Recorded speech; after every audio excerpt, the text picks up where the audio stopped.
Okay, so with hashes as our building block, we can now move to message authentication codes, which will finally achieve our goal of providing integrity and authenticity on our messages.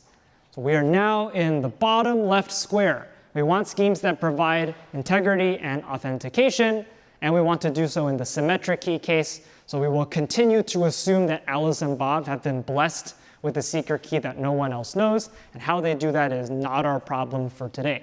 They know a secret key, no one else knows it. It's like magic for today.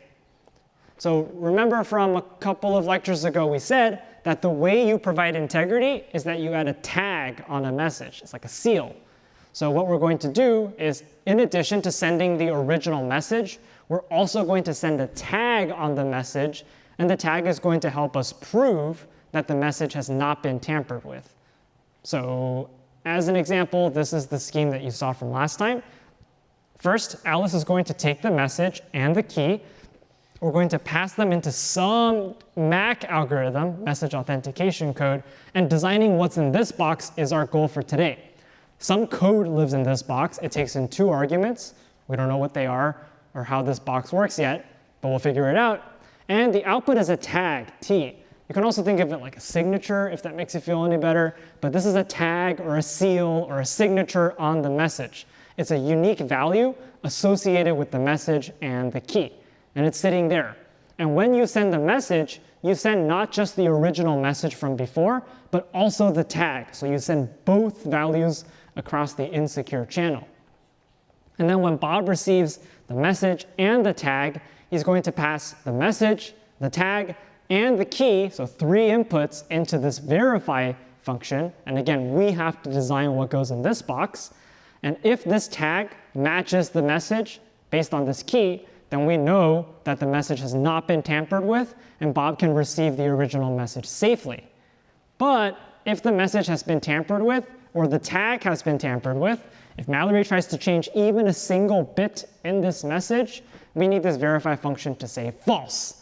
And then Bob will say, nope, this message is not correct, so I won't receive the message. That's what integrity means. We have to know whether or not this message was tampered with, and adding the tag is what's going to help us.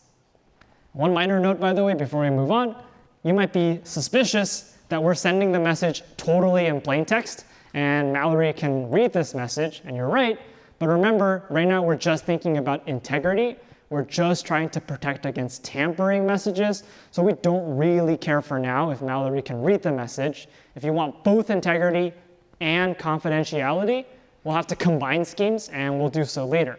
But for now, it's okay that Mallory can read the message. We just have to make sure she can't modify it, and the tag is going to help us achieve that.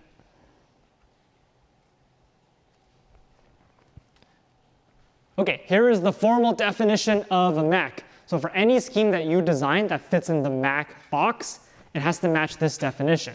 So the first thing you have to do is tell us how the key is generated.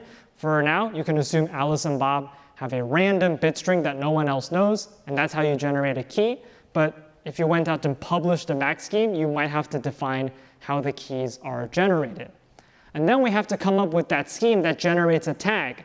And formally, it looks like this. It takes in 2 arguments, like you just saw, the key and the message, and it outputs a secure tag on the message. And to formalize things a little bit more, the key is the secret key from the key generation. The message is arbitrary length. You can compute max on short messages, long messages. There should not be a limit on the length of M. And the tag is fixed length. So no matter how long your message is, the tag is always 128 bits, for example. Maybe that sounds familiar from hashes. Maybe you see where this is going.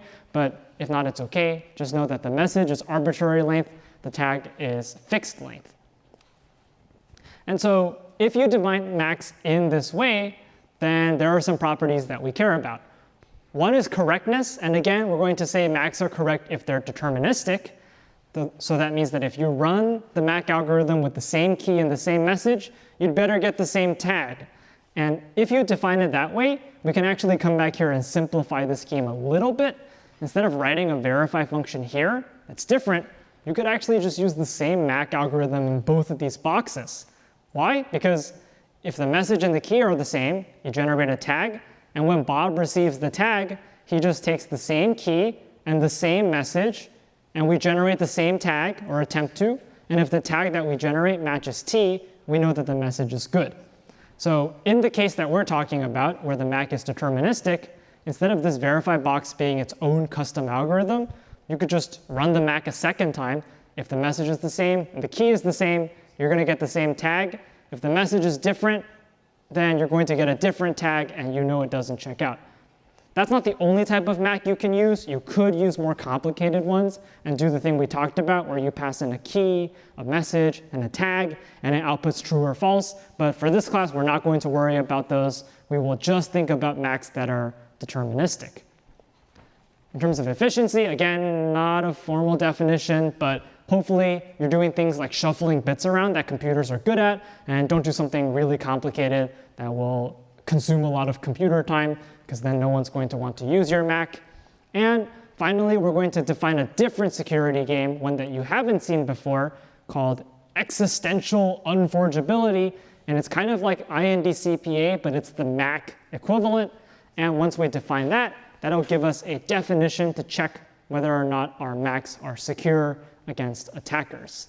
So those are the things you want out of a Mac when you design one.